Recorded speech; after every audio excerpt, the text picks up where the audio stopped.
Bueno, Julián, entonces si quieres cuéntanos un poco de quién eres, qué haces, antes de entrar al tema de la cultura de la muerte. Gracias, Isabela. Pues Julián Hoyos es un joven de 26 años, aunque no parezca tan joven. eh, pues a mí me apasionó siempre el tema Provida, aunque el enfoque siempre fue, digamos, antes era muy distinto. Digamos, yo tengo una historia como personal en medio de todo esto. Obviamente el tema Provida pues toca mucho con la fe y con lo espiritual, lo religioso. Yo hasta los 17 años no era muy creyente. Era más bien escéptico, medio como ateo, por lo menos eso les decía pues a mi familia y a mis papás, que no les entendía, no me gustaba mucho eso, pero vengo de una familia que sí es muy creyente, una familia que sí es como muy religiosa y entonces pues hasta obligado me llevaban a retiros y a muchas cosas, yo no les caminaba, yo detestaba todo eso, pero tengo varias cosas como de mi propia experiencia que me movieron a enamorarme de este tema pro vida, entre esas pues que un poco con mi experiencia, digamos, de conversión, así muy resumida, me pasó que a mí me llevan a retiros de esos retiros espirituales como para convencerme, pero yo no me convencía. Y una vez me enviaron a esto que llaman misiones, que justamente ahorita en Semana Santa se hacen muchas, y que bueno, bendito Dios, ahorita no se ha podido por todas estas cosas. Pues como ir a las casas de las personas en de pronto barrios como vulnerables, en pueblos que son un poco más vulnerables, y empezar a hablarles de Dios. A mí eso me hacía muy extraño porque pues eran católicos y yo nunca en mi vida había visto católicos haciendo esto. O sea, me decía rarísimo. Yo decía, estos son como testigos de Jehová, pero versión católica. Muy raro. Eh, Fue muy chistoso. Y pues lógicamente ya todos me conocían y sabían que yo era el no creyente, el escéptico y todos rezaban por mí y no sé qué. Y en una de esas entraron en la casa de una joven, de una señora, perdón. Por lo general pasa que los dejan entrar, que los llaman y hacen como oración juntos o leen algo. Y la señora pues era una mamá soltera que tenía un hijo con síndrome Down. El joven era como de mi misma edad y ella empezó a contarnos pues que su hijo ella no lo podía llevar a las iglesias los domingos porque los amigos le habían dicho a él que si entraba a una iglesia ahí abusaban de las personas que hacían. Entonces claramente le metieron como falsas ideas en la cabeza y el joven le daba miedo, o sea, honestamente sentía temor de entrar a una iglesia. Y ella nos contaba eso, habían tres misioneros y yo, que era como el escéptico ahí, yo pues simplemente escuchaba. La señora me señaló a mí y me dijo, yo quiero que tú hables con él. Y yo, ay Dios mío, ¿qué le voy a decir? Pues, de qué puedo hablarle? Y entonces, pues yo pensé, como bueno, pobrecita la señora, voy a ayudarle. Eso fue como lo que se me ocurrió. Entonces, entré al cuarto del joven y empecé a hablar con él. Y él había visto a los misioneros. Entonces, enseguida me preguntó, ah, tú eres de esos misioneros. Y mi pregunta fue horrible, porque mi respuesta fue muy horrible. Yo le dije, no, la verdad es que pues yo no creo en Dios. Cuando yo le dije eso, inmediatamente él como que se indignó, como que le dolió que le dijera eso, y empezó a hacerme argumentos como para demostrarme por qué Dios sí existe. O sea, Uy, empezó él como a hacer el esfuerzo por mostrarme que en verdad que Dios sí existía. Yo no me acuerdo de lo que me decía. O sea, yo no entendía todo lo que me estaba diciendo, pero me calaba la frase que siempre repetía. Él decía, tú no te das cuenta. Me decía eso, no te das cuenta. Y yo sentí la voz de Dios en ese momento y me pasó algo que yo creo que es sobrenatural, que yo sentí que le vi el rostro de Dios en él. O sea, yo sentí que vi el rostro de Jesús, pues en los ojos de él hablándome, y ese no te das cuenta empezó como a dolerme y a entrarme el corazón y decirme, tú no te das cuenta cuánto te amo, no te das cuenta todo lo que me he inventado para que creas con tu familia, con tantas cosas y nada, y tú me rechazas. Lo que pasó fue que me puse a llorar yo ahí al frente de él. Y pues yo medio me arrodillé, me puse a llorar porque no sabía ni qué hacer. Él se asustó, creyó que me había pasado algo, me quiso como ayudar y me dio un abrazo. Para mí yo sentí el abrazo de Dios ahí, fue en verdad increíble. Yo creo que es la experiencia que cambió mi vida, que me marcó. Y pues yo siempre cuento esto porque claro, yo después de ahí pues llamé a mis papás, les dije ya no los voy a molestar más, ya ahora sí creo en Dios, ya, digamos, ahí claro. esa fue la forma en la que Dios irrumpió en mi vida. A mí me encanta esa historia después echando para atrás, no solamente porque, digamos, aprendí a creer en Dios, me encontré con aquello a lo que le huía y eso tiene para mí un sentido muy tremendo y es que yo racionalmente de pronto creer en Dios no se me hace tan difícil, pero el tema de Dios te ama, eso a mí me pateaba, como así que Dios te ama y darte cuenta que Dios te ama, en Él lo vi, o sea, yo en los ojos de Él vi el amor de Dios. Y para mí es muy hermoso porque tiene que ver con el tema Provida muchísimo. No solamente, digamos, por algo que pues esta semana justamente se ha hablado mucho, el lunes creo que fue el Día de los Niños con Síndrome de Down, cómo nuestra sociedad hoy es incapaz de reconocer el rostro de Dios y la belleza y el amor de Dios en aquellos que de pronto ve diferentes, que no les encuentra como la dignidad. Una vez yo leí algo que me impresionó, que decía, cada vez que nosotros rechazamos a un niño que tiene una malformación, de alguna forma estamos rechazando también el rostro de Dios. Jesús estuvo desfigurado en la cruz, digamos, estamos rechazando esa imagen que en verdad está llena de belleza, porque esa belleza, digamos, del rostro de Jesús desfigurado te está mostrando algo, te está mostrando cuánto Dios te ama. Entonces, descubrir la dignidad humana y darse cuenta que eso tiene una fuente divina, o sea, que es el rostro de Dios detrás lo que nos hace dignos, pues a mí me emociona mucho para el tema Provida, o sea, porque me doy cuenta que esos que la gente no es capaz de ver, esos que no somos capaces de ver y que por eso matamos tranquilamente porque estamos como anestesiados, o sea, ese es el tema del aborto, justo ahorita en lo que vamos a hablar de cultura de la muerte, pues lo que no vemos no nos duele, entonces como no reconocemos su dignidad, no los vemos, pues no nos duele desecharlos. Lógicamente eso me toca mucho el corazón. Pero además cuando vuelvo a mi casa, yo hablo con mi mamá, les cuento toda esa historia y tal, y mi mamá en ese momento me cuenta algo que nunca me había contado.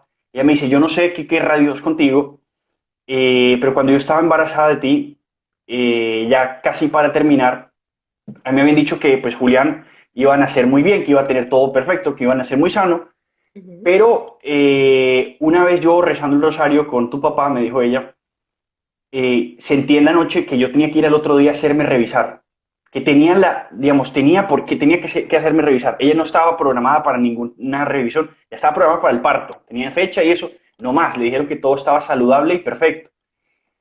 Y ella justo va al otro día a revisar, y yo por eso digo también que le debo mi vida al rosario, porque de alguna forma pues eso es algo que creo que me salvó la vida, en medio de una oración ella se le vino eso que de pronto no tenía razón para hacerlo, y al otro día ella la atienden, le hacen una ecografía y le dicen que el bebé tiene 3 nudos del cordón umbilical amarrados en el cuello, y que el bebé se estaba asfixiando, que el bebé se estaba asfixiando y que se podía morir, entonces inmediatamente la pasaron a cesárea y gracias a Dios pues pude nacer, gracias a Dios estoy vivo, pero la enfermera sí le dijo que de haber esperado 2, 3 semanas más, pues probablemente yo no hubiera nacido. Entonces mi mamá cuando me cuenta eso, incluso la enfermera le dijo, de todos modos háganle terapia, revisen, a ver, de pronto va a quedar como un poquito mal psicológicamente de eso, quién sabe si no le llegó oxígeno al cerebro, en fin, un montón de cosas, gracias a Dios creo que estoy normal. Pero lo impresionante es que yo ahora viendo también todo eso, yo me doy cuenta que, a ver, pues pude no haber existido, o sea, pude no estar vivo por un milagro de Dios, pude no existir. Y obviamente eso te genera a ti una, digamos, como una obligación moral. Pues hay unos bebés en el vientre que no los quieren y por no ser deseados, y ese es el único argumento al final, estos no deseados, la maternidad será deseada y todo ese cuento, los no deseados entonces no son dignos porque no los vemos y entonces no los reconocemos y los podemos desechar. Entonces, pues muchos niños no tienen ese privilegio de nacer. Y a mí eso me conmueve mucho el corazón. Y muy en resumen, eso es, por eso me emocionó tanto el tema Provida. No me interesaba, por ejemplo, el tema político en principio. Yo estudié administración de empresas, no me interesaba mucho, pero ya por vocación y porque me mueve tanto el corazón este tema, me empecé a interesar naturalmente y me metí mucho en las marchas Provida y en todas estas cosas. Y hasta pues ahorita donde estoy, que de alguna forma ya más en influencia y en temas como más políticos y eso, tratar de avanzar la agenda pues en defensa pues de la dignidad humana y de la vida y todo Qué eso. Eso hermoso. es muy así resumido. Sí, en verdad. Además, qué lindo que tu conversión haya sido por medio de una de esas personas que no son valoradas a los ojos de la sociedad, como una persona con una discapacidad te dio el regalo más grande que fue la fe, ¿no? Como ese amor de Dios que mueve a todo el universo. ¡Ay! No, qué impactante y qué hermosura lo que hiciste, como también tener un corazón muy dispuesto, pero qué bueno tenerte acá. ¿No? Y Entonces, sí, sí, sí, sí. Y se nota que hablas con mucha pasión, con mucha emoción. Entonces, bueno, si quieres, sigamos ya con el tema de qué es la cultura de la muerte. Entonces, yo te quería comenzar preguntando qué es cultura, como tú cómo definirías cultura. Buenísimo. Cultura, eso es súper buena pregunta e incluso lo conecto con todo esto porque tiene que ver con lo que firmemente creemos y de donde vienen nuestras raíces. Hay una pensadora que me gusta mucho, se llama Simone Weil, que ella habla algo que se llama el arraigo, y entonces ella dice, el arraigo es precisamente eso, donde pertenecemos, es una necesidad del alma de la que muy poco se habla, es decir, nosotros nos movemos y nos movemos en un entorno que nos pertenece, del que estamos unidos, o sea, es nuestro vínculo, y de alguna forma, en medio de la cultura, existen las cosas que son normales y las cosas que son anormales, es decir, hay cosas que aceptamos. Culturas, por ejemplo, en la administración de empresas, nos la definen, una cultura organizacional tiene que ver con valores, creencias y reglas. Valores, Pero creencias. en esa línea la cultura pues tiene mucho que ver con costumbre, también uno podría decir la cultura florece del culto, es algo que se cultiva, es algo que florece de aquello que uno va todo el tiempo tratando con los otros, es lo que fluye de la comunidad, de la convivencia diaria entre unos, eso que vamos heredando, o sea, tiene mucho de tradición, tiene mucho de lo que creemos en conjunto, lo que colectivamente damos por verdad, por Ujú. correcto o incorrecto, y todo eso es muy importante, y qué bueno empezar por esa palabra, porque cultura de muerte tiene una explicación a partir de eso muy importante. Ujú. Cultura de muerte no es, por ejemplo, que existan tipos de muerte, es decir, uno no podría decir que cultura de muerte es que maten personas, por ejemplo, pues digamos, uno no podría decir cultura de violación es que existan violaciones, no, porque, por ejemplo, hoy nosotros podemos decir que en general la violación es algo culturalmente rechazado, Sí. aun cuando sucede. Lo mismo, por ejemplo, con el aborto, por poner tu caso. Cultura de muerte no es tanto que existan abortos. Cultura de muerte no es tanto que exista, por ejemplo, la eutanasia. Cultura de muerte es el hecho de que la normalicemos. Que nuestra cultura diga, eso está bien, convivimos con eso. Eso hace parte de lo que nosotros somos o hacemos. Eso es lo grave. Por eso criticamos tanto esto de cultura de la muerte. Porque de alguna forma convivimos con eso. Lo que Hannah Arendt llama la banalidad del mal, cuando el mal se vuelve algo ya tan normal y común, tan propio del día, digamos, ese periódico, de pronto en cada ciudad hay esos periódicos amarillistas terribles que muestran, digamos, sangre y por todas partes, y la gente ya tiene eso como natural, como muy costumbre. Eso es cultura de la muerte, cuando ya eso no nos duele ni nos indigna y nos parece como hasta lo común, lo cultural. Y en ese sentido es importante porque el aborto, una cosa es que existen abortos, Ujú. probablemente abortos van a existir siempre, digamos, tristemente, así como violaciones existen siempre. El tema es que hoy esté normalizado incluso en países donde sea legal o incluso en países donde sea despenalizado a punto de libre, como Colombia, por ejemplo, por culpa de la Corte Constitucional, que tribunales o parlamentos o gobiernos digan esto lo permitimos, esto es bueno, esto es saludable, que Entonces, esas cosas se permitan, eso es cultura de la muerte. sí o sí tienen que involucrar al Estado, tiene que haber no solo una aceptación como de las personas, sino también involucrar al Estado, ese concepto de Sí, yo cultura. digo que van las dos. Yo digo que van Ujú. las dos. Digamos, es el Estado y es la gente, es el gobierno y es la comunidad. ¿Por qué? Porque hay gente que dice, bueno, hagamos algo, hagamos que el aborto, por ejemplo, sea socialmente rechazado, pero dejémoslo legal para que algunas personas pues lo hagan y de pronto en condiciones seguras. Ese argumento se escucha mucho. Hay algo que se pierde de vista y es que la ley también genera cultura. La ley tiene un efecto, digamos, civilizador. Lo que hoy es ley se va generando un cambio cultural. Las leyes están también para generar transformaciones culturales. Entonces, lo que hoy es ley legal o lo que es ilegal, eso es un mensaje que se le da a todo el país porque la ley se promulga para el bien común por aquel que está a su cargo y entonces el bien común nos involucra a todos. Y lo que es legal o es ilegal a todos nos involucra y debería tener un fundamento ético detrás de él. Por ejemplo, cualquiera diría, es que yo estoy en contra de el rechazo a los judíos digamos, el antisemitismo. ¿Ok?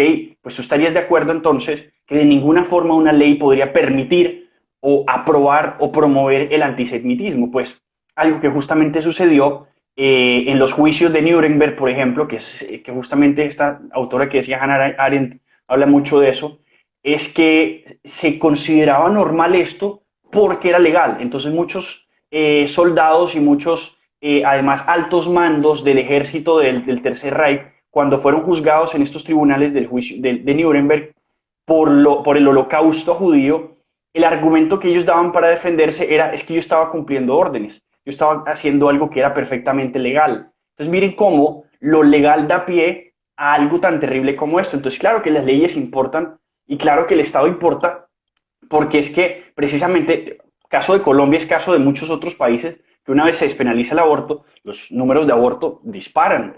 Entonces, eso es lo que está pasando aquí y lo que está pasando en todo el mundo. Y por eso nuestro trabajo no solamente es, aunque es importante el tema, por ejemplo, de evitar abortos, y eso es todo un trabajo quizá el más importante, también es importante, casi al mismo nivel, digo yo, hacer que el aborto no solamente se acabe, o sea, reducirlo en números, sino hacer que sea impensable. Es decir, que nuestra cultura otra vez se dé cuenta lo malo que es y lo rechace. Eso es cultura de la vida. Y acá meto un poco la cucharada con lo que hablabas de las leyes, porque el otro día discutía con una amiga y siento que ese es un argumento muy grande que tenemos, que dice, bueno, ya se dan los abortos, pero son clandestinos, entonces legalicémoslo para que al menos las mujeres tengan buenas condiciones, ¿no? Pero es que las leyes no están hechas para eso. La ley está hecha para que, dado la repetición o el cumplimiento o el ejercimiento de esta ley, pues se promueve el bien común, lo que mencionabas. Entonces, por ejemplo, con la educación. Entonces, si uno tiene una ley de la educación, al ejercer esa ley de la educación, entonces se mejora la calidad de las personas. Y eso no pasa con el aborto, ¿no? Como abortar más no nos va a llevar a ser una mejor sociedad, no va a llevar a la mujer a una realización personal. Entonces, ahí también me parece Y importante. claro, y yo ahí añado algo muy interesante. Te pongo un caso, hay un político muy famoso de este país, ex candidato presidencial varias veces, que en una vez en una intervención que hizo en la Comisión Primera del Senado, dijo algo que me llamó mucho la atención. No estoy de acuerdo con él en nada, pero me llama la atención la forma como lo dice, porque es una lógica como muy engañabobos. Él dice lo siguiente, él dice, yo sueño como, con un país aborto cero. Dice él, ojo con esto, es súper engañoso, porque es muy hábil él en esto. Dice, yo sueño con un país en aborto cero. Seguramente lo va a decir en las próximas campañas presidenciales.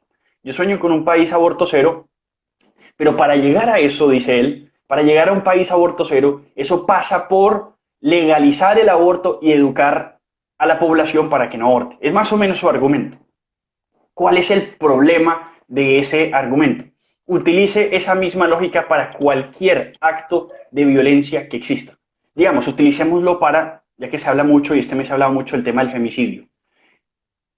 Imagíneme a mí diciendo yo sueño con un país femicidio cero, pero, ¿saben qué? Eso pasa a través de legalizar el femicidio, no penalizarlo, porque ¿cómo vamos a penalizar eso? Más bien ataquemos sus raíces. Habrán raíces psicológicas, habrán raíces económicas, habrán raíces de toda índole que están causando los femicidios en el mundo y más bien enfoquémonos en dejarlo legal, pero en educar a las personas para que cometan, para que no lleguen a cometerlos. ¿Cuál es el inmenso error de esto? Que le hace falta una realidad actual y es que hoy están sucediendo. Dígame, y yo siempre hago esta pregunta cuando a mí alguien me dice, es que los abortos ya suceden y yo quiero que sean legales y ahí vamos trabajando en reducirlos. Yo siempre hago esta pregunta, muéstrame un acto de violencia, un acto de violencia que tú consideres que debamos legalizar para hacerlo más seguro para los demás. Pongo un caso que ni tiene nada que ver, las corridas de toros. Entonces yo digo, imagínate que yo te dijera, sabes que las corridas de toros a mí no me gustan y me da pesar cómo tratan a los pobres toros, pero ¿sabes qué creo yo? Que es mejor hacerlas legales, porque así son más pulcras y así menos personas mueren. Si tú haces esas corridas más clandestinas de los pueblos, donde borrachos salen corriendo, hay una frase muy famosa que corrida sin muerto no es corrida, entonces mueren personas también. Yo prefiero una legal donde mueran menos personas a una ilegal donde mueren muchos. Mm. ¿Qué te va a responder esa persona? No es que tú estás perdiendo de vista el problema fundamental. Y es que el problema de las corridas de toros es que se mata a un torito en ese lugar y nosotros no podemos permitir y por tanto habría que prohibir que se le haga violencia a ese animalito. Muy bien, pues lo que los Provida argumentamos es que eso que está en el vientre de una mujer embarazada es un ser humano, una persona titular del derecho a la vida y que tiene igual derecho que tú y yo porque ni su tamaño, ni su ubicación, ni nivel de desarrollo, ni su grado de dependencia lo hacen menos humano que tú y yo. Por tanto, tú y yo podemos afirmar perfectamente que esto es un acto de violencia, porque es que no es ni siquiera violencia simbólica, uno tiene que ser expresivo, descriptivo, el aborto claramente está eliminando eso, sea lo que tú sea que crees que es un médico, si le falla el aborto y el bebé sale vivo, el médico no dice, wow, interrumpí el embarazo, qué bien, me felicito, y además el bebé quedó vivo. No, el médico dice, fallé en mi aborto, fracasé en este procedimiento de aborto, porque el bebé quedó vivo. Es decir, el acto mismo del aborto es causarle la muerte a ese ser vivo. Y el argumento de los otros los pro es que eso es una persona. Es decir, que es un acto de violencia, es un acto de eliminar a una persona. Y a partir de eso, dime un caso en el que podamos permitir eso. Además, una persona inocente, de pronto un ejercicio de defensa personal, de pronto. Pero en este caso, una persona completamente inocente, indefensa, que se permita un acto de violencia para él con tal de hacerle seguro el entorno o las otras personas involucradas. No existe un caso. Y ante eso uno hace una aclaración que para mí es importantísima. Nosotros no estamos a favor del aborto clandestino. A mí me duele, y me duele igual que a cualquiera que le deba doler, que existan abortos clandestinos. Pero luego uno también puede atender, por ejemplo, los datos, y ustedes hicieron un video muy bueno una vez sobre la mentira de los abortos clandestinos en Colombia, esa cifra inflada de los 400.000 abortos, como es una mentira, y ustedes dieron unos datos excelentes, que yo invito a los que están viendo eso a que lo vean, y uno con eso desmonta justamente que es un mito la inmenso número que se inventaron de abortos clandestinos y que aquel rector de la universidad, por ejemplo, de los Andes, repitió por todas partes cuando fue ministro de Salud. Pues eso es una vil mentira y no es así. Y además, podemos estar de acuerdo en que queremos reducirlos a cero a ningún aborto clandestino. Y esa es la primera aclaración que uno puede y debe hacer. Yo no quiero que exista ningún aborto clandestino. Ahora, que legalizar el aborto va a reducir los abortos clandestinos en ninguna parte tiene fundamento eso. Todo lo contrario, lo que está demostrado epidemiológicamente es que no existe relación causal entre legalizar o ilegalizar el aborto y reducir o bajar la mortalidad materna. La mortalidad materna se baja por otras causales, el efecto de la legalización o ilegalización es nulo, son variables independientes, no tiene nada que ver una con la otra. Lo que hace que baje la mortalidad materna, por ejemplo, son temas como la escolaridad, la nutrición y la hidratación. Esos son temas clave para reducir la mortalidad materna. También un factor nuevo. Dale, dale. Era rapidito y es decir un dato, ya vamos a sacar un video acerca de eso, pero con respecto a eso de las muertes femeninas por abortos clandestinos, en el DANE se registran esos datos, ¿no? Y los últimos datos certificados son del 2019. Incluso nos dicen que las muertes por aborto son, si no estoy mal, 23, de las cuales solo 12 se pueden como enlazar con abortos inducidos. Entonces también es ver, de esos 400.000 abortos clandestinos, solo dos están terminando en muerte. No digo que las vidas no valgan, son absolutamente valiosas, pero eso indica que la mortalidad estaría cerca del 0,03%. Entonces también es ver en qué están fundamentando también, sí, Y como sabes que yo creo que es menor. para Yo creo todas. que esa cifra en verdad es menor. Lo que el DANE hace, porque me sé esa estadística, me la respondió el Ministerio de Salud, ellos redondean el número de abortos y ellos no son capaces, por ejemplo, de decir si en esa cifra de mortalidad materna se puede saber casos de abortos clandestinos. Dicen que no tienen cómo saberlo, eso es un punto. Y dos, qué tipo de abortos son. Entonces, por ejemplo, ellos no incluyen o no saben incluir interrupción voluntaria del embarazo, que es propiamente el que una mujer quiere hacerse un aborto, y dice, y esto además está en el CIE-10, que es la clasificación internacional de enfermedades para los médicos, que las clasificaciones para abortos son más de 20. Entonces hay embarazos molares, hay embarazos ectópicos, hay por supuesto abortos espontáneos. En abortos inducidos hay unos inducidos y provocados. Por ejemplo, una mujer tuvo un accidente y se muere su bebé. Eso es un tipo de aborto provocado, inducido, perdón. No, ese es provocado que tampoco se tiene en cuenta, digamos que tiene una clasificación diferente. Y si tú desprendes todo ese tipo de clasificaciones, son 2 o 3 muertes al año las que se dan por abortos en los que la mujer quería abortar y de esas no hay forma de saber cuál de esas fue clandestino además. Entonces, perfectamente pudo haber sido en un lugar clandestino o pudo haber sido, porque sabemos que ha sucedido en organizaciones, por ejemplo, como las que hacen abortos de manera despenalizada en nuestro país. Entonces, todo eso también habría que tenerlo en cuenta y al final la cifra es menor. Y lo que también es interesante es que en Colombia la mortalidad materna no ha bajado. A pesar de que el aborto es despenalizado desde el 2006, la mortalidad materna sigue igual, incluso años en los que ha crecido por encima de cómo estaba antes de que se despenalizara el aborto. Entonces, eso es prueba suficiente para demostrar que no hace nada legalizar el aborto tampoco. Todo lo contrario, podemos prohibirlo y al mismo tiempo trabajar en reducir la mortalidad materna en lo que sí la reduce. Mm. Entonces, creo que eso es como lo clave ahí. ahí. Pero bueno, entonces ya hablamos de esta parte de la cultura de la muerte, de cómo se busca poner el valor de una persona en su condición, ¿no? En si no ha nacido, en su ubicación, en las condiciones con las que viene. Entonces también quería discutir sobre esa otra parte de las personas mayores, ¿no? De ver el valor de la persona en su utilidad a la sociedad, ¿sí? Entonces si trabaja, si no trabaja, si le quita tiempo a la familia, si no. Entonces también para que nos hables un poquito desde esa perspectiva, cómo podemos contraatacar como esta también cultura de la muerte desde nuestros hogares o cosas así. Completamente. Eso es súper interesante además porque es importante que todos sepan que, por ejemplo, en Colombia en estos momentos hay 3 proyectos de ley para legalizar la eutanasia. Eso es gravísimo, es como si no hubiéramos aprendido nada de la pandemia, o sea, haciendo tantos esfuerzos por la población vulnerable, todo el tiempo decimos población vulnerable, vamos a cuidar a nuestros abuelitos, quédate en casas por tus abuelitos, por los más vulnerables, y lo primero que hacemos es un proyecto de ley para descartar a los vulnerables. Es así de terrible, y es un poco también, primero por esa mala comprensión de la dignidad humana, comprender que dignidad tiene que ver con ausencia de cosas o con ausencia de sufrimiento, que la dignidad es digamos, un concepto extrínseco a la persona y no propio de la persona inherente. Dignos somos todos por el solo hecho de ser persona.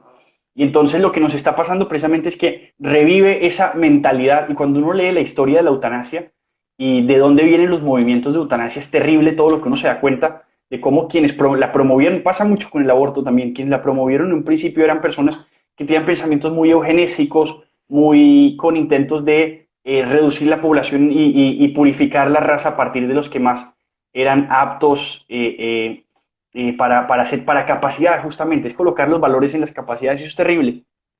Yo utilizo siempre como 2 argumentos que me parecen fundamentales para hablar como sobre la eutanasia. Yo siempre tengo 2 argumentos. Yo digo que uno es en principio y otro es en prudencia. En principio, el primero para mí es el más importante, es que es injusto asesinar a alguien que te lo pide. Entonces, la explicación de esto es muy interesante y es porque quienes afirman la eutanasia y quienes defienden la eutanasia por lo general hablan de la autonomía y te dicen, pero es que el enfermo quiere morirse. Y entonces, como esta persona quiere morirse, ¿por qué no le ayudas? ¿Por qué no se lo permites? Hay algo muy interesante y es que existen derechos que son irrenunciables. Eso es un primer punto. ¿A qué me refiero con eso? Que uno no puede voluntariamente destruírselos, o sea, anulárselos. Entonces, por ejemplo, un caso, en 1949, la Convención de Ginebra, contra digamos que fue la que marcó las reglas de la guerra y habla contra la tortura y el daño a los secuestrados en guerra y todo esto. Cuando habla del tema de la tortura, dice algo muy interesante y dice que la tortura es algo que uno no puede, no es justificable ni siquiera cuando uno mismo la pide. Súper interesante. No se puede torturar a alguien, es injustificable que a alguien se le torture, aun si esa misma persona voluntariamente lo solicita. Eso es muy interesante porque por mi propia autonomía hay cosas que yo no me puedo permitir. Un caso mucho mejor es el que da, por ejemplo, Samaritanos Bonus, que él dice, aun si yo voluntariamente pidiera ser esclavo, nadie puede esclavizarme, porque es injusto que me esclavicen, aun cuando yo lo quiera. Es decir, son derechos que son irrenunciables. Yo tengo el derecho irrenunciable a la vida y a la salud. Y ante eso, aun si yo pidiera que alguien me asesine y yo lo estoy solicitando, eso es una injusticia. Es injusto asesinar a alguien que te lo está pidiendo. Además, no hay autonomía solamente ahí porque hay otro involucrado en ese crimen. Digamos, la eutanasia no es una injusticia mía hacia mí mismo, porque la justicia hacia uno mismo, Aristóteles dice que no existe. La justicia o injusticia siempre es hacia los otros.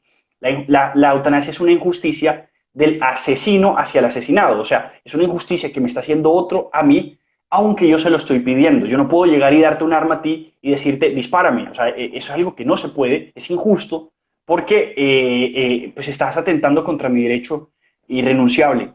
Entonces, para mí eso es como un primer caso. Además, hay que tener en cuenta, por ejemplo, que el porcentaje de personas con ideas suicidas, hay una correlación muy interesante entre ideas suicidas y enfermedades terminales. Entonces, muchas personas, por ejemplo, lo que les sucede es que por las enfermedades terminales se les dispara la depresión y con la depresión tratable, además, y esto es el dato clave, depresión tratable, se aumenta depresión tratable y se aumentan ideas suicidas. Entonces, muchas personas lo que tienen es ideas suicidas a partir de una depresión que es tratable y no a partir del sufrimiento por el que están pasando. Entonces ahí uno puede hablar, por ejemplo, también de cómo no aplica la autonomía. ¿De qué me puedes hablar tú de libertad? Y hay un joven que era de una ONG a favor de los derechos de personas de discapacidad, se me olvida el nombre de él, que él decía, es que la eutanasia es autonomía ficticia, es libertad ficticia, es falsa libertad cuando tú no tienes otra cosa que escoger. Si a ti te dieran opciones, tú podrías decidir. Si tú no tienes opciones, tú no eres libre para poder decidir una cosa sobre otra. Por tanto, no hay decisión libre en la eutanasia. Lo que existe en ese caso es la desesperación de la persona, la resignación ante el dolor y un sistema que además no te da otra opción para poder salir de esto. Entonces ahí viene mi segundo argumento, porque el primero es todo como no aplica la eutanasia a la autonomía y es una injusticia de quien te la practica, pero es que además aquel que practica esa injusticia, aquel que asesina es el médico. Entonces mi segundo argumento contra la eutanasia es en prudencia de cómo corrompe la profesión médica. Porque es que la profesión médica, el médico hace un juramento hipocrático, se llama eso. Entonces, por lo menos se hizo por mucho tiempo, ahorita ya no se le llama hipocrático, pero por lo menos está el compromiso del médico con la salud del paciente. Y una cosa que yo siempre digo es que la medicina no es una técnica, o sea, la medicina no es, digamos, un conocimiento técnico que tú simplemente operas como mover máquinas o como hundir botones. El médico hace casi un juramento. Por mucho tiempo la medicina se entendió como una consagración, o sea, como cuando alguien hace un juramento para servir a algo, como cuando alguien se casa, como cuando alguien jura servir. Es que ese es el juramento hipocrático. Entonces es consagrando a la salud del paciente. Tú estás considerando la salud de aquel que vas a atender. Entonces no es solamente una técnica en la que tú mueves cosas o sabes oprimir botones o dar una inyección, sino es un compromiso que asumes de ante cualquier cosa preservar o cuidar la vida de esa persona. Un lema muy sencillo es cuidar siempre, curar a veces, pero matar nunca. Esa es la clave de la medicina, cuidar siempre, curar a veces, pero matar nunca. El médico puede curar de vez en cuando, no siempre, ¿cierto? Cuidar sí debes siempre, atenderlo, estar ahí, estar presente y darle todo aquello que necesita. Matar nunca, eso no hace parte de la profesión médica. Entonces la eutanasia además reduce al médico a un técnico, a un dispensor técnico de la muerte. O sea, una persona que ya dispensa técnicamente la muerte a personas. Entonces perdió todo el sentido, el ethos propio de la medicina. Entonces muchos que dicen defendemos la eutanasia, pero el médico quiere objetar de conciencia, lo puede hacer. No solamente es eso, o sea, eso es importante. Ahora, eso ya debería entenderse. El tema es que a toda la medicina la estás corrompiendo y eso tiene un montón de efectos en todo el sistema de salud que son terribles, porque entonces hay algo que para cualquiera es muy evidente y es que siempre va a ser mucho más fácil una inyección letal y mucho más barata, mucho más económica, con menos sacrificios, que todo un proceso de cuidados paliativos que en Colombia además son nefastos porque los pacientes tienen que enviar tutelas, tienen que interponer cualquier cantidad de acciones para poder garantizárseles algo que además tienen por ley como derecho, porque hay una ley en Colombia que es la ley Consuelos de Saavedra, que afirma que los pacientes tienen derecho, a partir del derecho fundamental a la salud, derecho al cuidado paliativo. Entonces en Colombia ya está reconocido el cuidado paliativo, eso es un derecho que ya debe estar a disposición del enfermo, pero tienen que acudir a derechos de petición y tutelas para poder recibir, para que se les pueda reconocer todo el tiempo. O sea, no es algo que ya lo tienes a tu disposición, sí es algo que tienes que esforzarte por alcanzar. Además, están las EPS, que una vez entrada la eutanasia en la fórmula, tienen todo el incentivo perverso para optar por la eutanasia, que es mucho más barata, menos sacrificada, que para optar por ejemplo, un cuidado paliativo que en Colombia además no se da. Y yo tengo muchos amigos paliativistas, una doctora que quiero muchísimo, la doctora Lila, ojalá la escucharan, ha intervenido un par de veces en el Congreso, una mujer increíble que cuenta las historias de cómo en Colombia los cuidados paliativos son pésimos. Ella me dice, yo puedo contar con los dedos de mi mano las personas a las que he visto que les practiquen cuidados paliativos. Lo demás son eutanasias maquilladas, son protocolos donde simplemente llenan de morfina a los pacientes para que se mueran, no les dan cuidados paliativos. Y ella cuenta los testimonios de sus pacientes, que además la han echado de un montón de clínicas porque ella sí se dedica a garantizarles ese derecho. El Estado debería estar detrás de ella, apoyándola en vez de persiguiéndola. Y yo vi un video que una paciente ella misma quiso grabar con su enfermedad, diciendo, mire, yo tengo mi enfermedad, pero yo sigo, estoy aquí. Ella dignificó mi vida, llenó de dignidad incluso mi enfermedad. Yo me puedo despedir de la vida, pero me despedí por la puerta grande. Es muy distinto. Entonces a mí siempre me dicen, es que ustedes, los que están en contra de la eutanasia, quieren que los pacientes sufran. Eso es mentira, es una falsa dicotomía donde te dicen o sufrimiento insoportable o eutanasia. No son esas las dos únicas opciones. Si fuera así, la persona no tendría libertad para escoger. La realidad, y si es que queremos defender la autonomía del paciente, debemos darle opciones que le permitan autónomamente decidir. Y ante eso, una opción que dignifica su vida y que verdaderamente es una opción y que verdaderamente es libertad, son los cuidados paliativos que en Colombia son casi inexistentes. Por cada 100.000 personas que existen hay 0,9%, 0,9 servicios de cuidados paliativos en Colombia. No tenemos cómo sostener eso. Deberíamos enfocarnos en eso. Cualquier persona que hable, por ejemplo, yo honestamente creo que hasta los de izquierda, los que tanto hablan, digamos, de justicia social, quienes asumen como bandera política la justicia social, que parece válido, de todos modos, pues hay orillas políticas distintas, deberían darse cuenta que la eutanasia está siendo en el sistema de salud una solución miserable ante el dolor de las personas. Y es la puerta fácil para que además el sistema de salud, las EPS, tengan siempre el atajo para no reconocer un derecho. Y eso es lo que denunció, por ejemplo, en el Congreso hace poquito, el 10 de abril, un joven que admiro muchísimo, Jason Aristizábal, que además de tener una historia increíble, es un joven muy elocuente, un hombre muy elocuente como abogado especialmente, en contra de la eutanasia porque dice que es una solución miserable que solamente va a servir a las EPS. Entonces, ante todo eso, y después de haber dado toda esa charla, que a mí me emociona mucho este tema también, para mí mi respuesta es esa, que la eutanasia solo sirve a una lógica capacitista, a una lógica utilitaria, donde las personas valen por lo que son capaces o por cuanto menos sufren, y una lógica muy hedonista de la dignidad está en cuanto placer sientes y en cuanto menos dejas de sufrir, pero en una sociedad humana, no en una sociedad donde se preocupe y se entienda que la persona, aún en medio del dolor, es digna y la dignidad es inalienable, ni siquiera el dolor puede alienarte de la dignidad que es intrínseca y que es tuya. Wow, no, qué respuesta, en verdad. Además, este es un tema que nunca hemos tratado acá en Ahora Sí, entonces no, creo que ya quedamos hechos. Muchas gracias. Entonces, bueno, ya nos presentaste este panorama que se ve bastante pesimista de cómo estamos dejando el aborto entrar hasta, sí, como esa cultura de la muerte entrar hasta el vientre materno, que es un lugar tan lindo, tan especial, tan sagrado, y como también a las personas más débiles al final de su edad no se les está garantizando la dignidad como personas.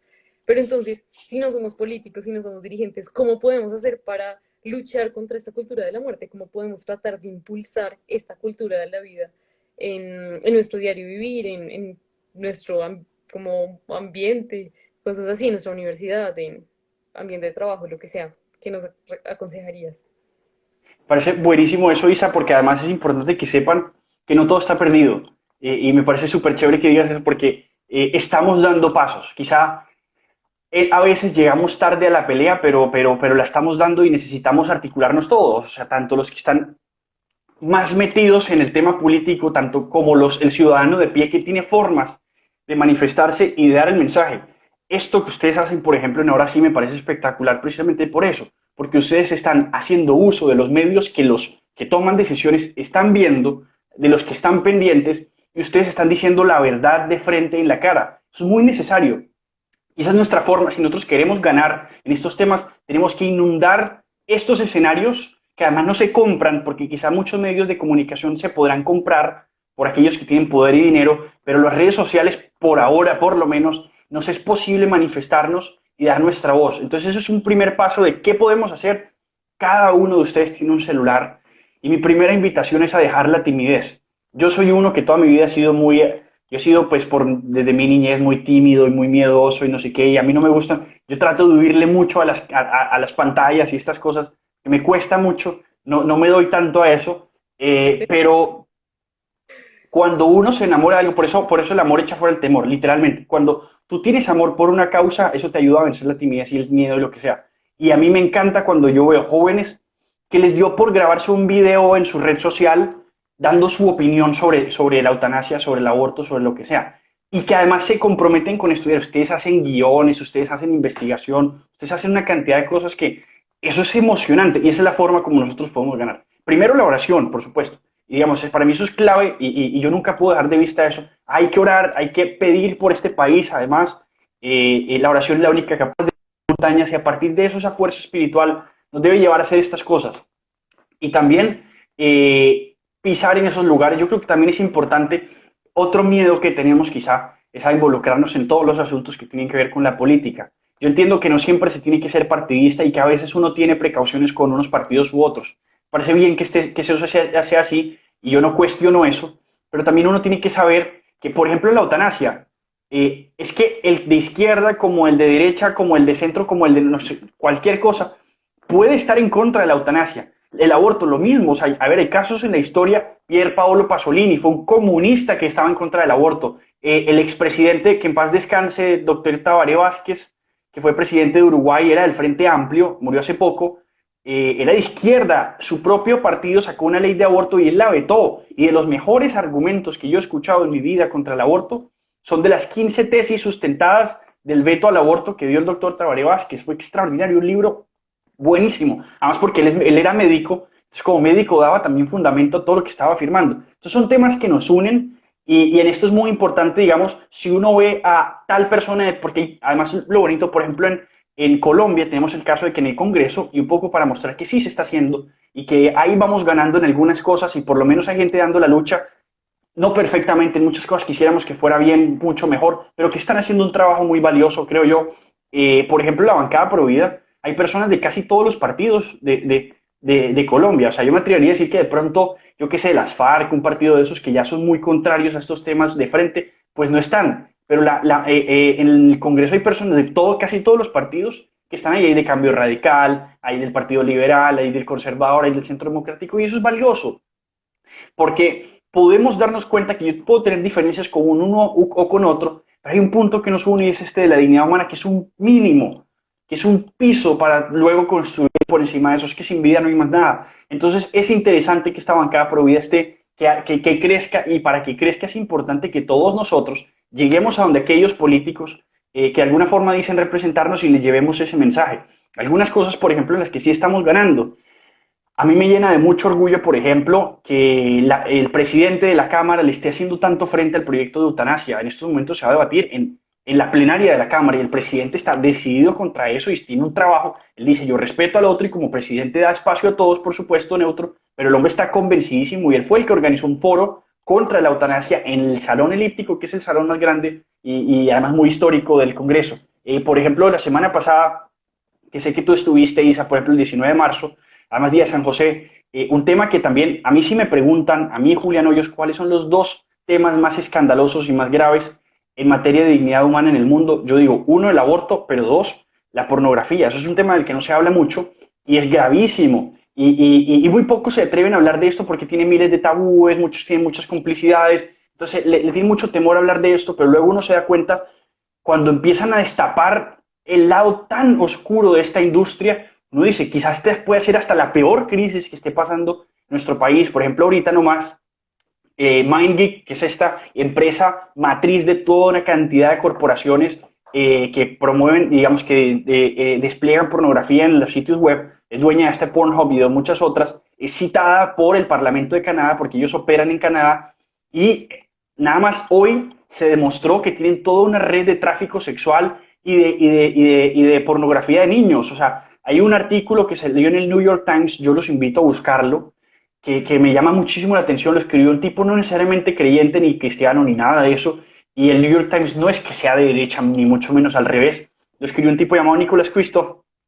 El artículo se llama The Children of Pornhub. Entonces, es historias y testimonios de niños, pues, niños me refiero a personas de 14, 13 años, o sea, adolescentes, pues, por lo menos, menores de edad, a quienes les suben, porque Pornhub, por ejemplo, funciona como YouTube. Las personas suben videos a esto sin pedirle permiso a nadie, y lo que quedó demostrado en esta citación en el Parlamento es que ellos no tienen forma de controlar eso. Ellos no tienen forma de saber qué persona es menor de edad o qué persona es mayor de edad. Entonces, por ejemplo, hay la historia de una niña que se llama Serena Flights, que tenía 14 años. Ella, por error de su vida, le envió fotos y videos de ella a un niño, y este otro joven de 15, 16 años subió todo eso a Pornhub. Tuvo millones de visualizaciones. Esta niña, en todas partes la miraban. Esa niña que cayó en las drogas, vive sola, salió de su casa, vivía en un carro con un perrito, se intentó suicidar un montón de veces. Y así son historias un montón. Lo que es interesante además, y por eso se hizo este foro el 19 de marzo aquí en Colombia, porque en ese artículo del New York Times, que fue muy viral,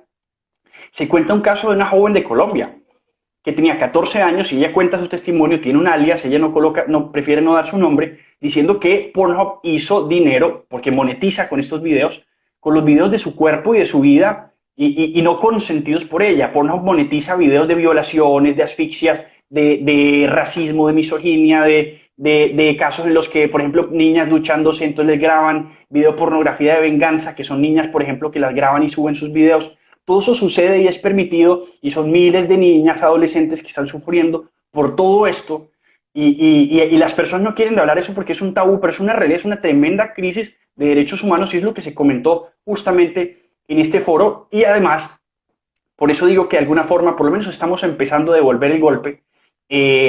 Todos los académicos que hablan de este tema y saben de este tema han concluido que la mejor forma para tratar esto es a partir de abordarlo como una crisis de salud pública. Y lo que a mí me llena de orgullo es que, por ejemplo, eso va a suceder en el Congreso. Hay una senadora también que fue la que organizó justamente este foro, la senadora Mila Romero, ella va a tratar, ella anunció pues que va a radicar un proyecto de ley para tratar el consumo de pornografía como una crisis de salud pública. Y los que escucharon este foro, si no lo escucharon, los invito, que quedó además en el canal del Senado, es tenaz porque los testimonios que dan, y además de todos los lados políticos, la primera señora que habló, la doctora Gildines, es una académica de Boston que se dice feminista radical, que es feminista, es de izquierda, propiamente no es, digamos, como la propia cristiana sospechosa que, digamos, que quiere pontificar su moral sobre los otros, no, es una académica feminista radical que muestra los escándalos de la pornografía. Y ella dio un dato de Colombia tenaz, es que Colombia es el segundo país con más modelos webcam de todo el mundo. ¿Por qué eso es gravísimo? Porque estos modelos webcam inician desde jóvenes, no inician después de 18 años. Es decir, que toda una red de tráfico que influye y ataca a Colombia directamente, que no solamente por allá en Canadá, que aplica también acá, y que ante eso es necesario que nosotros contactemos a nuestros congresistas, contactemos a los políticos y les hagamos ver la gravedad de estos temas. Y les mostremos que la dignidad es importante, la dignidad humana es importante y que tenemos que contrariar esta cultura de la muerte y eso se va también desde las leyes, como decíamos ahorita, no solamente creando campaña y ambientando y concientizando, que eso es importante, también desde las leyes que traten y cambien el juego y reconozcan la dignidad humana. Uy, no, buenísimo, Juli. Y ese tema, el de la pornografía, también me parece excelente. Por eso fui al foro, porque uno discute en el día a día y es algo que también hace parte de la cultura, es algo que está completamente normalizado. Siempre me decían, un hombre que no vea pornografía no es hombre, ¿no? Entonces también increíble cuidar el contenido que vemos, cuidar el corazón, cuidar los ojos, cuidar cómo vemos a la mujer. También me encanta que el feminismo se esté metiendo acá, porque sí, es la imagen de la mujer degradada en una pantalla, ¿no? Como solo pasas a ver el cuerpo de una mujer y no a verla a ella. Y la pasas a ver así desde que tienes 12, 13 años. En el Congreso dieron el dato que el umbral de la edad bajó de 12 a 7, 6 años. Y eso me parece horripilante. Como niños de 7 años ya están viendo a mujeres solo por su cuerpo y no por el inmenso valor que tienen. Entonces, bueno, como para concluir, si me hace falta algo, hablamos de cómo nosotros podemos aportar a la cultura de la vida. Entonces, primero tocaste el tema de la oración, que me parece fundamental, ¿no? Como cuando no nos sentimos capaces, bueno, Dios lo puede todo. Luchamos como si todo dependiera de nosotros, rezamos como si todo dependiera de Dios, ¿no? El segundo es votar por buenos dirigentes, ¿no? Entonces también tenemos voz, tenemos voto y hay que hacerlo sentir, ¿no? Hay que subir buenos dirigentes. Tercero, usar las redes sociales para divulgar buen contenido, para divulgar contenido que apoye a la dignidad de la persona y no que la degrade y no que la ponga en cuanto a su calidad, en cuanto a si sufre o no sufre, en cuanto a qué tan grande es, cuántas semanas de desarrollo tiene. Y último, cuidar el contenido que vemos, ¿no? En este tema de la pornografía, podemos bajar la pornografía, también uno de mis sueños en la vida es terminar con la pornografía, me parece algo esencial. Entonces sí, que no sigamos viendo a la mujer o al hombre como máquinas de placer, sino que lo veamos como son. Y todo lo que hay detrás, ¿no? Todo lo que hablabas del tráfico de personas. Entonces sí, no sé si algo se me quedó, si quieres añadir algo más. Súper bien, excelente. Exactamente. Súper de acuerdo. No, pero bueno, entonces te agradecemos muchísimo por estar acá. También pueden seguirlo en redes sociales, es un teso en todo lo que hace, para que también se peguen a todos estos foros, todo esto. Es un dirigente al que se le nota la pasión, se le nota el amor. Y bueno, y con esto vamos a mejorar Colombia.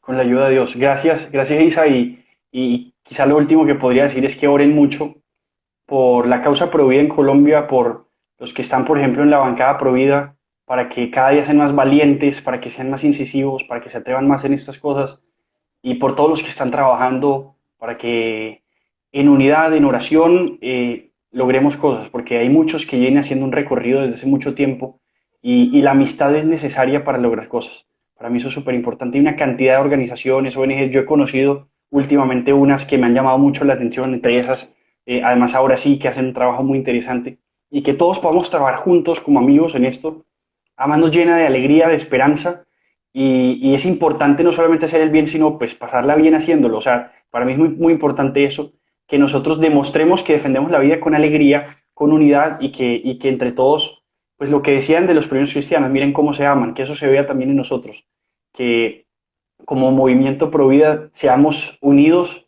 que cuando uno vive en unidad, pues es imagen de Dios.